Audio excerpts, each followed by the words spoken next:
দর্শক, সাচার বাজারের কোরবানি 26-এর খুবই সুন্দর একটা ষাঁড় গরু, খুবই বিগ সাইজের একটা ষাঁড় গরু দামাদামি চলতেছে। এই যে দেখতে পাচ্ছেন, এখানে দামাদামি চলতেছে ব্যাপারী এবং গৃহস্থ। আমরা দেখি কত টাকা, দেখি একটু মুরব্বী, একটু দেখি একটু দেখি খেলাবেলা আমি 8টা গরু আনছি, আমি একটা গরু বিসমিল্লাহ কইরা এখনো আমি বিসমিল্লাহ করছি না, কিন্তু আপনার থেকে বিসমিল্লাহ করাই।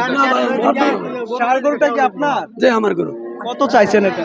এটা চাই 3 লক্ষ টাকা। 3 লক্ষ। কত দিতেছে আপনি? উনি 20,000 দিতেছে। 2,20,000। 2,20,000 আপনি 2,20,000 লাস্ট? হ্যাঁ। আর পারবেন নি? না। আপনি কত হইলে লাস্ট বিক্রি করবেন? এটা ভারতে নেই। এটা মানে আমি ভাই লাস্ট কইতাম।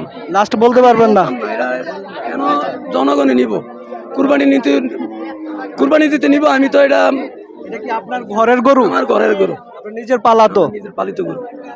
দর্শক দেখতে পাচ্ছেন, খুবই সুন্দর একটা ষাঁড় গরু সাচার বাজারে কোরবানি 26-এর জন্য